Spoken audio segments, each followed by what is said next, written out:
645 منعقد ہو رہی ہے اور اسے شہر کے ہی نہیں بلکہ ریاست کے مشہور و معروف مقرر جناب اقبال احمد انجینئر صاحب مخاطب فرما رہے ہیں۔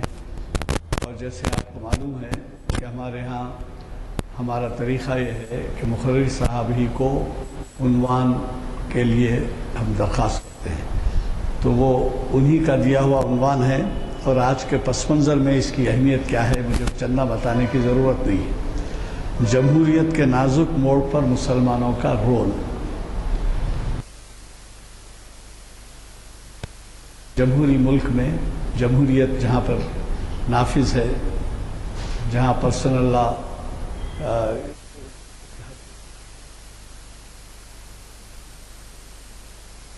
تحفظات ہیں، ہمارے کو تو پرسنل لا کی اجازت ہے مسلمانوں، تو ایسے نازک موقع پر یہ خطاب شاید یہ عنوان پہلے اس کی اتنی اہمیت نہیں ہوتی تھی اگر کبھی بھی وہ ان کے خطابات اب تک کئی ہوئے ہیں، اور ہم نے جن بھی مقررین خطابات ہوئے ہیں اس کے لیے یہاں پر خصوصی نشست رکھی گئی ہے۔ میرا خیال ہے کہ اگر 100 کے نہیں ہوئے ہوں تو کچھ قریب ہی ہوں گے جناب اقبال احمد انجینئر صاحب کے خطابات یہاں۔ وہ والہانہ خدمت ہماری انجام دیتے ہیں اور ہمیں استفادے کا موقع دیتے ہیں، اور آپ کو اندازہ ہوگا کہ جب کسی عنوان پر بولنا ہوتا ہے تو مقرر کو کئی کتابوں کا مطالعہ کرنا پڑتا ہے، حوالے کتابوں کے دینا پڑتا ہے، قرآن کی آیتیں دینا پڑتا ہے، حدیث کے بارے میں ذکر کرنا پڑتا ہے، لہٰذا آپ ان کی خدمات سے فیض اٹھائے ہیں۔ اور یہ آپ بھی جو عنوان انہوں نے دیا ہے کہ ایسا محسوس ہو رہا ہے کہ آج 100% یہ فٹ ہوتا ہے کہ جمہوریت کے نازک موڑ پر مسلمانوں کا رول۔ یہ نازک موڑ کل ہی آیا ہے، کیونکہ کل جو اعلانات ہوئے ہیں اس کے ذریعے وہ آپ سب واقف ہیں، اخبارات، ریڈیو، ٹی وی سب میں دھوم ہے، جشن جلسے کیا کیا نہیں ہے آپ دیکھتے جائیے۔ تو یہ جو ہے جمہوریت کا کس طرح کا نازک موڑ ہے۔ آج سے مہینہ بھر پہلے اس کی اہمیت نہیں ہوتی تھی عنوان کی، کہ آج سے مہینے بھر کے بعد نہیں ہوگی۔ یہ موڑ ہے بالکل اسی کے اوپر۔ اتفاق کی بات یہ ہے کہ آپ کا عنوان دیا ہوا ہے 8-15 دن پہلے کا، اور آج یہ تاریخ کے اندر جو ہے یہ موڑ کے اوپر ہم کھڑے ہیں اور اس موڑ کے بارے میں وہ بیان کر رہے ہیں۔ تو مجھے خوشی ہے کہ آپ حضرات نے یہاں پر حاضری دی اور اس سے استفادے کا موقع پایا۔ اور جیسے میں پہلے سے کہتا آیا ہوں، ہماری کوشش ہونی چاہیے کہ زیادہ سے زیادہ ہمارے ساتھی اور ہمارے نوجوان جن کو چھٹیاں ہیں اور جو زیادہ وقت ٹی وی پر اور کرکٹ میچ پہ گزارتے ہیں ان کو ترغیب دیں اور ان کو بلا کر لائیں تاکہ وہ بھی جو ہے اس سے استفادہ کر سکیں۔ میں آج کے مقرر صاحب سے گزارش کروں گا کہ وہ اپنے خود ہی کے دیے ہوئے عنوان سے ہمیں خطابت سے سرفراز فرمائیں۔ رب اشرح لی صدری ویسر لی امری واحلل عقدۃ من لسانی یفقہوا قولی۔ السلام علیکم ورحمۃ اللہ وبرکاتہ۔ اعوذ باللہ من الشیطان الرجیم، بسم اللہ الرحمن الرحیم۔ وَإِن جَنَحُوا لِلسِّلْمِ فَاجْنَحْ لَهَا وَتَوَكَّلْ عَلَى اللَّهِ إِنَّهُ هُوَ السَّمِيعُ الْعَلِيمُ۔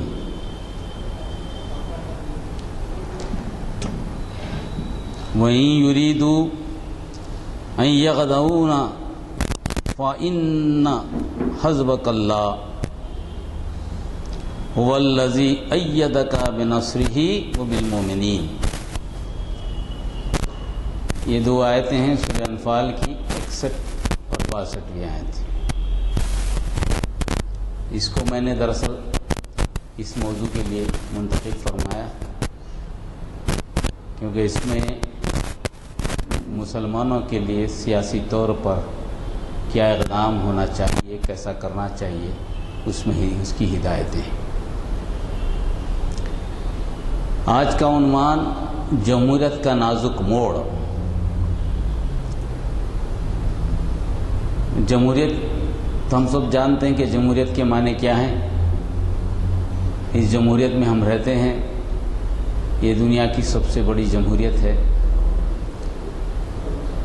مگر اتفاق یہ ہے ابھی تک آزادی کے بعد بھی اب تک بھی مسلمانوں نے جمہوریت کے تقاضوں کو سمجھنے میں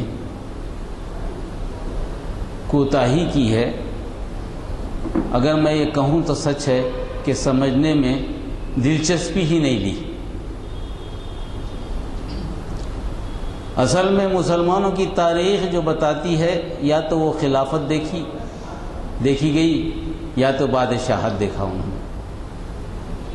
جمہوریت ایک طرز حکومت کو انہوں نے سمجھنے کی کوشش ہی نہیں کی۔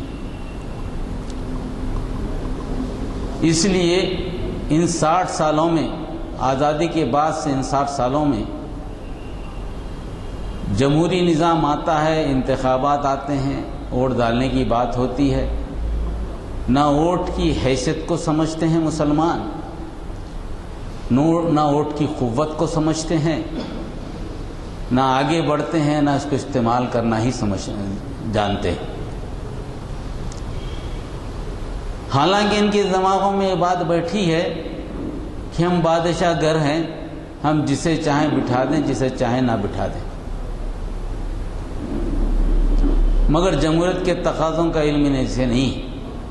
یہ محض اتفاقات ہیں کہ کبھی کبھی نتائج ان کی مرضی کے موافق ہو جاتے ہیں اور یہ سمجھتے ہیں کہ ہم نے کام کر دیا، مگر ایک قوم کی حیثیت سے، ایک سماج کے گروہ کی حیثیت سے ان کا کوئی بھی فیصلہ اجتماعی نہیں ہوتا، انتشار میں ہوتا ہے۔ اگر میں یہ کہوں تو سچ ہوگا کہ خوف میں ہوتا ہے۔ جمہوریت کی تعریف یہ ہے کہ لوگوں سے بنی ہے، لوگوں کے لیے بنی ہے، لوگوں کے واسطے بنی، لوگوں سے بنی ہے، لوگوں کو بنی ہے، لوگوں کے واسطے بنی۔ ہر بات میں پیپلز ہیں، وی دا پیپل۔ اور جمہوریت میں جو حکومت بنتی ہے اس ملک کا ہر ایک شہری اقتدار کا حصے دار ہے۔ آپ ووٹ دے کے جسے جتائیں گے، جسے کامیاب کریں گے، وہ اقتدار پہ آئے گا تو دراصل اس کی حکومت نہیں ہے، آپ کی حکومت ہے، ہندوستان کے ایک شہری کی حکومت ہے۔ وہ جو عمل کرے گا وہ عمل آپ کا عمل ہوگا، جو نہیں کرے گا آپ کے لیے فائدہ مند ہوگا یا نقصان دہ ہوگا، وہ آپ کو سوچنا ہے۔ جمہوریت کے اس دوراہے پر ہندوستان کی جب جمہوریت کا انتخاب ہوا، ہندوستان آزاد ہوا، تو سب سے پہلے یہ سوچا گیا کہ ہندوستان آزاد ہو تو اس کی پولیٹیکل تھیوری کیا ہو، یہ کس تھیوری پر ہندوستان کو آزادی ملے۔ اس زمانے میں پتہ چلا کہ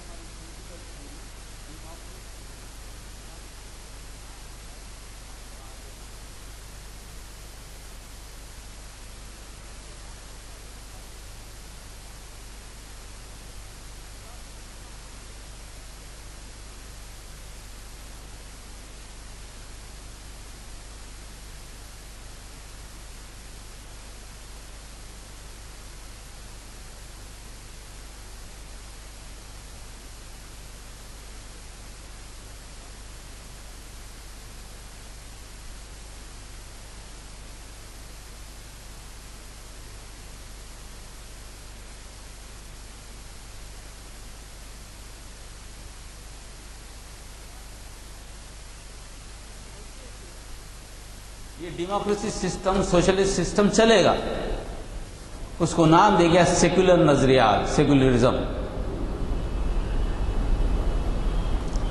یعنی ہندوستان کا کوئی مذہب نہیں ہوگا، مگر ہندوستان میں رہنے والے تمام مذاہب کو آزادی ہوگی کہ اپنے اپنے مذہب پہ چلیں، اس کی تبلیغ کریں، اس کی اشاعت کریں، الا یہ کہ کوئی قانونی گرفت میں نہ آئے۔ مگر آپ کو پورے کا اس نظریے پہ بنی بات۔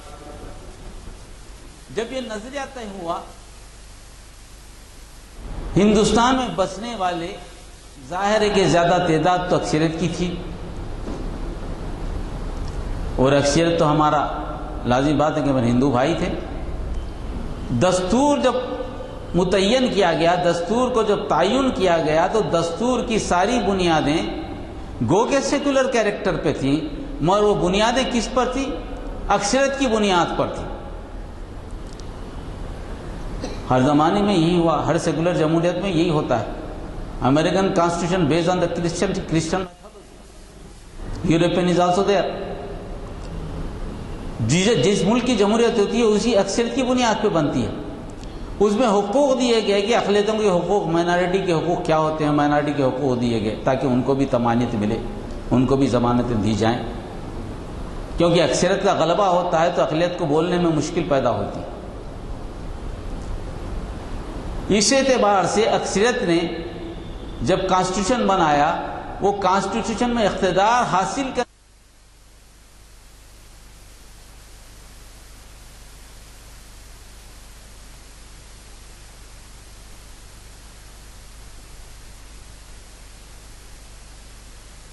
آئیڈیالوجی پر جماعتیں منظم ہو کر سامنے آئیں۔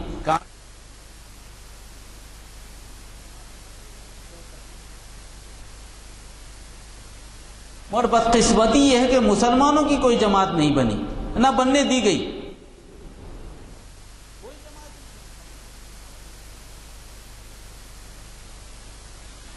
دوسری مگر کوئی جماعت بننے نہیں دی۔ یہاں ہی جمہوریت کا مطلب سمجھ میں آنے لگا۔ جمہوریت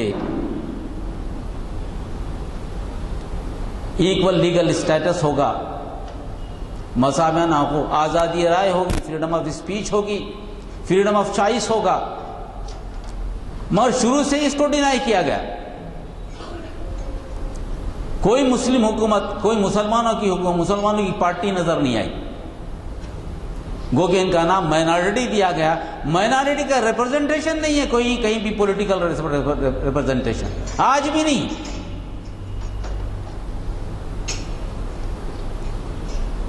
جو بنا، جو کچھ ریپرزنٹیشن بنا وہ 1992 کے بعد بنا، چاہے وہ سماجوادی پارٹی ہو، ملائم سنگھ کی پارٹی ہو، یا ریجنل پارٹیز ہوں، وہ جب بنا 1990، اس سے پہلے تو کبھی بھی نہیں تھا۔ اور مسلمانوں کا آج تک بھی نہیں ہے۔ مرکزی سطح پر یا ریاستی سطح پر گو کہ کچھ جماعتیں ہیں، مگر ریاستی سطح پر نہیں ہیں۔ ایک محدود پرانے شہر کے حد تک ہے جماعت، ہماری جماعت، جس کو ہم ہماری جماعت کہتے ہیں، مگر ریاستی سطح پہ وہ بھی نہیں ہے۔ قومی سطح پہ تو چھوڑیے، جب سیاسی جماعت ہی آپ کی کوئی نہ ہو، نہ ریاستی سطح پہ ہو، نہ قومی سطح پہ ہو، پھر جمہوریت سے استفادہ آپ کیسے کریں گے؟ آخر وہ کیا طریقہ ہے جمہوریت سے استفادہ کرنے کا؟ کیونکہ جمہوریت کے 3 پلر ہوتے ہیں۔ ایک ایگزیکٹوز ہوتے ہیں جو عاملہ جمہوریت کا کام کرتے ہیں، ایک جوڈیشری ہوتی ہے جو عدالت فیصلے کرتی ہے کانسٹیٹیوشن کے اعتبار سے، کہیں کوئی گڑبڑ تو نہیں ہوئی کانسٹیٹیوشن کی۔ تیسرا ہوتا ہے پارلیمنٹ، قانون بنانے والے ادارے۔ یہ 3 پلر میں بھی آپ کا کوئی ریپرزنٹیشن نہیں ہے، نہ پارلیمنٹ میں ریپرزنٹیشن آپ کا ہے، نہ ایگزیکٹوز میں آپ کا ریپرزنٹیشن ہے، نہ جوڈیشل میں آپ کا ریپرزنٹیشن ہے۔ پھر جمہوریت چلے گی کیسے؟ جمہوریت میں آپ کا حصہ کیسا ہے؟ اگر جمہوریت کے یہ معنی ہے کہ صرف وہ آپ ووٹ ڈال دیں، وہ آپ تو حق ادا کر رہے ہیں، اور وہ بھی بغیر سوچے سمجھے۔ یہ چیز آپ کرتے آئے، اور جمہوریت ہمارے پاس کی جو ہے وہ پارلیمنٹ سسٹم کی ہے، پارلیمنٹری ڈیموکریسی ہے۔ ایک پارلیمنٹ فیصلہ کرتی ہے۔ جمہوریت کی قسم ہے، پریزیڈنشل ڈیموکریسی بھی ہے، جیسے کہ امریکہ میں یہاں پارلیمنٹ کرتی ہے۔ اگر آپ سوئٹزرلینڈ وغیرہ جائیں تو ریفرنڈم ہوتا ہے، وہاں پر فیصلہ کرنے میں پارلیمنٹ نہیں، ریفرنڈم سے کام لے لیتے ہیں۔ جمہوریت کے کئی تقاضے ہوتی ہیں۔ یہاں سینٹرلائزڈ ڈیموکریسی تھی، اور وہ ڈیموکریسی کیسی تھی؟ وہ ڈیموکریسی ایسی تھی کہ پنڈت نہرو اس زمانے کی کانگریس نے ڈیسائیڈ یہ کیا تھا کہ ہندی بیلٹ راج کرے گا دوسرے بیلٹ پر۔ لنگوسٹک بنیاد پہ تقسیم ہوئی ہندوستان کی، تو سینٹرل انڈیا جو ہے ہندی بیلٹ، اس کی اکثریت رہی، وہ ساری جگہ حکومت کرتا رہا. حکومت چند لوگوں کے ہاتھ میں رہی، چند خاندانوں کے ہاتھ میں رہی. اگر میں یہ کہوں تو صحیح ہوگا کہ اپر کلاس کے ہاتھ میں رہی اور وہی رول کرتے رہے. جمہوریت کے نام پر جمہوریت ایسی چلی. اس جمہوریت میں کنٹرول کرنے کے لیے جو چیز استعمال ہوئی وہ تھی کہ ڈیوائڈ اینڈ رول.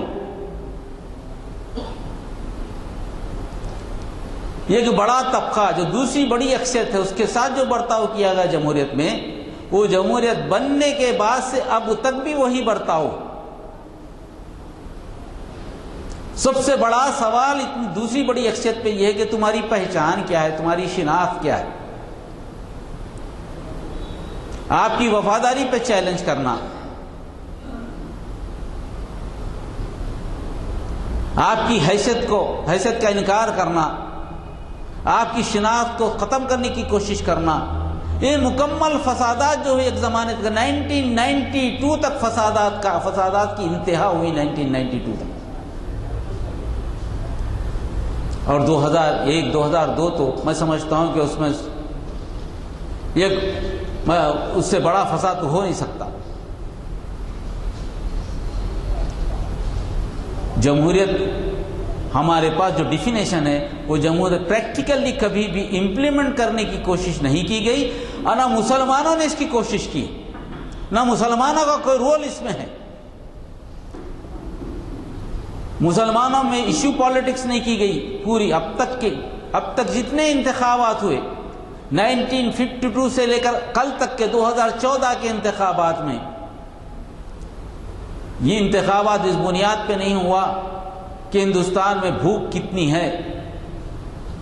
انتخابات اس بنیاد پہ نہیں ہوئے کہ تعلیم کا کیا مسئلہ ہے، کتنے تعلیم یافتہ ہیں، روزگار کیسا ہے، کسان کس مرحلے میں ہے، پانی پینے کا ملتا بھی ہے یا نہیں ملتا، سارے گھروں میں الیکٹریسٹی ہے یا نہیں ہے، گاؤں کو روز جاتے ہیں یا نہیں جاتے، جتنا اناج اگتا ہے اس اناج کی حفاظت کے لیے گوڈاؤنز ہے یا نہیں ہے، کتنا اناج چوہے کھا جاتے ہیں. حکومت کا جو پیسہ ملتا ہے، جو فنڈز ملتے ہیں، جو بجٹ بنتا ہے، وہ بجٹ لوگوں تک پہنچتا ہے یا نہیں پہنچتا. اس پہ انتخاب نہیں ہوا. نہ انتخابات میں یہ مسئلہ بنا کہ قانون کی گرفت کیسی ہے، کتنے لوگوں پر قانون کیسا استعمال ہوا، کتنے لوگ جیل میں ہیں، مائنارٹی کے کتنے لوگ جیل میں ہیں جن پر چارج شیٹ کے بغیر ان کو زندہ ویسی رکھا گیا. اس پہ انتخاب نہیں ہوا. انتخاب کس پر ہوتا ہے ہمیشہ؟ کبھی ہوتا ہے مسلم پرسنل لا پر، کبھی ہوتا ہے اردو کے مسئلے پر، کبھی ہوتا ہے علی گڑھ مسلم یونیورسٹی کے اخلاقی کردار پر، کبھی ہوتا ہے فسادات پر. آج کا بھی جو انتخاب تھا 2014 کا، وہ بھی تھا مظفر آباد کے فسادات پر. ہندو مسلم فرقہ واریت کی بنیاد، فرقہ وارانہ موضوع پر انتخابات ہوئے جو جمہوریت کے خلاف ہیں. جمہوریت کی بنیادیں نہیں، لوگوں کو تقسیم کرنے کی بنیاد، لوگوں کو تقسیم کرنے کے لیے انتخابات ہوئے. جمہوریت کا نظام آج دنیا میں یہ سمجھا جاتا ہے کہ اس سے بہتر نظام کوئی پیش نہیں کر سکتا.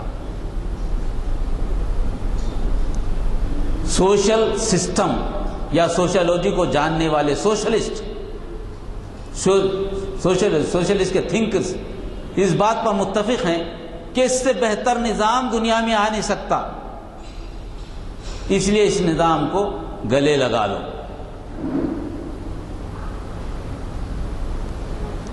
جمہوریت کو یہ کہا جاتا ہے کہ اکثریتی نظام ہے، لوگوں کی اکثریت نے اس کی تائید کی ہے. یہ پروپیگنڈا ہوتا ہے، چونکہ یہ ایک ہی نظام ہے، اس کو سب قبول کرتے ہیں. مگر اس خامیوں کی طرف جانے کی کسی نے توجہ نہیں کی. اگر توجہ کسی نے کی بھی ہے تو میڈیا نے اس کا ساتھ نہیں دیا, سیاسی نظام نے اس کا ساتھ نہیں دیا, سیاسی جماعتوں نے اس کا ساتھ نہیں دیا.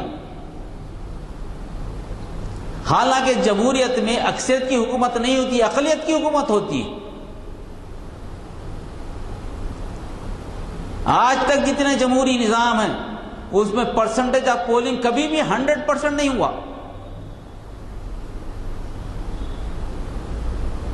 امریکہ جسے بابائے جمہوریت کہا جاتا ہے, اس میں بھی انتخابات ہوتے 55%, 50, 55, 60% سے زیادہ پولنگ نہیں ہوتی. یعنی 40% عوام جمہوریت پہ یقین ہی نہیں رکھتی, یعنی اقتدار یا حکومت سے بالکل بے اعتنائی برتتی ہے.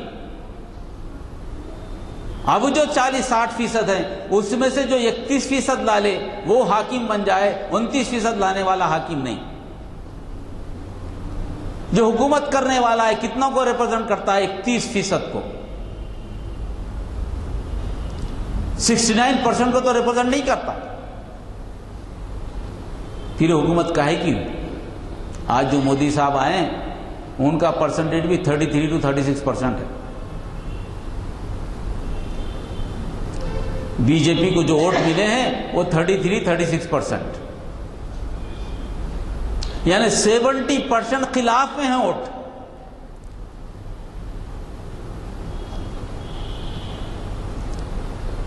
یہ جمہوریت کی خوبی کہیے یا خامی کہیے, بہرحال وہ 31-36% والا حاکم بنا ہوا ہے پوری دنیا, پورے ہندوستان پہ حکومت کرے گا. ہے جمہوریت کے اصول ہے.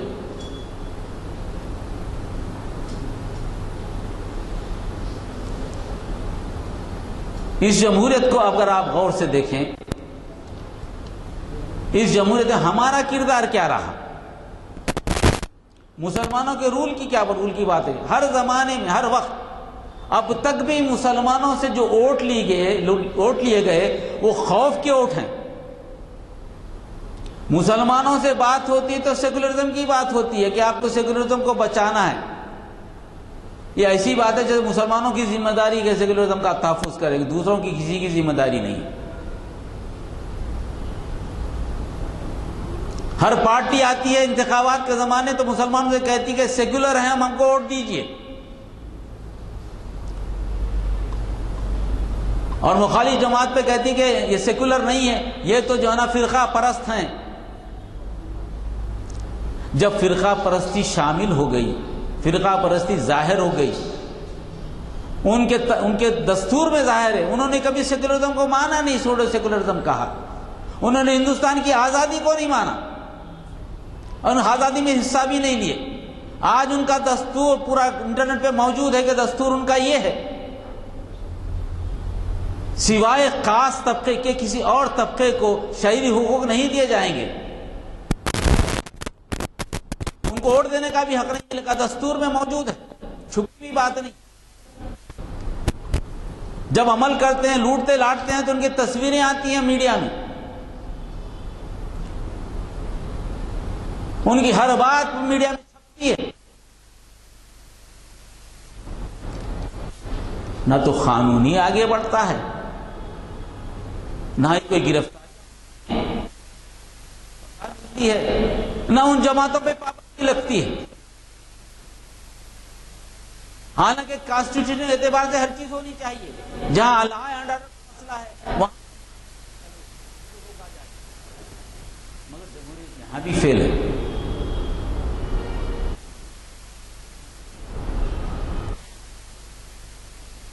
اب چونکہ مسلمان, ایک تو اس کی شناخت کا مسئلہ سے دور رکھا گیا, اس کو احساس دلایا جائے کہ اس کی زندگی مشکل میں ہے, مشکل ہے, اور ہمیں چاہتے اس پر ظلم کرتے آئے, اس پہ جو ظلم کرتے آئے وہ ظالموں کو سزا نہ ملی, اسی سے مسلمان انسیکیور ہوتا چلا گیا. اس کے بعد سے خوخی عادتیں ابھرنے نہیں لگی. جو قیادتیں ابھرتی تھیں ان کو ڈرا دھمکا کے قابو میں کر لیا جاتا, اور جو قیادتیں ابھرتی ہیں ان کا معاملہ یہ کہ ان کے مفادات کے تحت ہی کام کرتی ہیں. مسلمانوں سے ان کو کوئی دلچسپی نہیں ہے، امت سے کوئی دلچسپی نہیں ہے.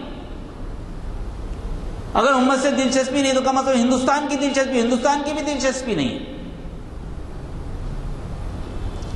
اور مسلمان انتخابات کے وقت جو جوش میں آ کے ووٹ ڈالتا ہے، وہ اس وقت کا جوش ہوتا ہے، وہ اپنے آپ کو بچانے کے لیے ووٹ ڈالتا ہے. نہ اس کے پاس کوئی پولیٹیکل تھیوری ہوتی ہے، نہ کوئی پولیٹیکل فلسفی ہوتی ہے، نہ پولیٹیکل آئیڈیالوجی ہوتی ہے کہ جذبہ آتا ہے ووٹ ڈالتا ہے کہ میں اس کو روکنے کی کوشش کروں گا. یہ فردن کوششیں، یہ کہ انسٹیٹیوشن کے خلاف. کس سے جھگڑا کر رہے ہیں مسلمان؟ ایک پولیٹیکل انسٹیٹیوٹ سے جھگڑا کر رہے ہیں، پولیٹیکل انسٹیٹیوشن سے جھگڑا کر رہے ہیں. ہر جماعت، جو بھی سیاسی جماعت ہے، اس کا مکمل پولیٹیکل انسٹیٹیوشن ہے جو سماج کے ہر پہلو کو احاطہ کیے ہوئے. مسلمانوں کے پاس کچھ نہیں.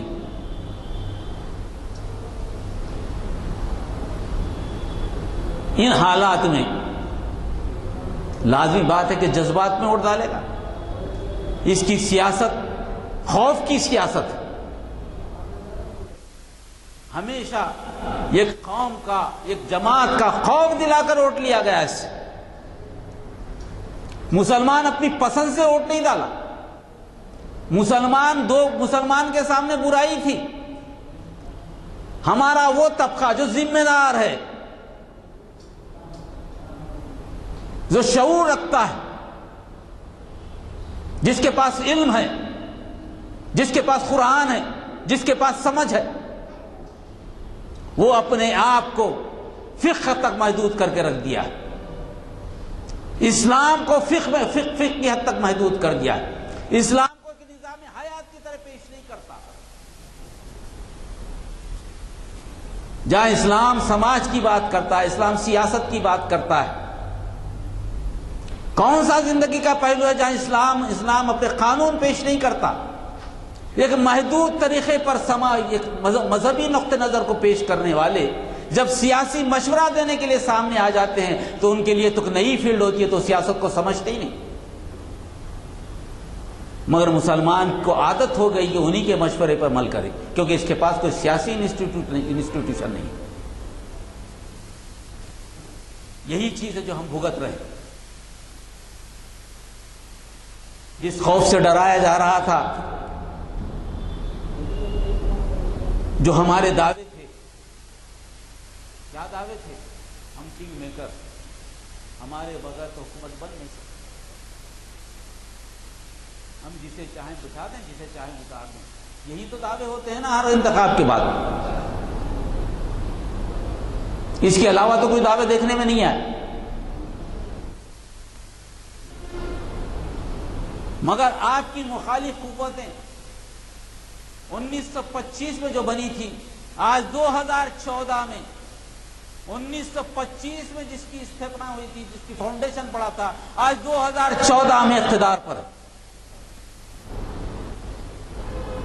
اس عرصے میں آپ کہاں گم تھے؟ آپ کہاں تھے؟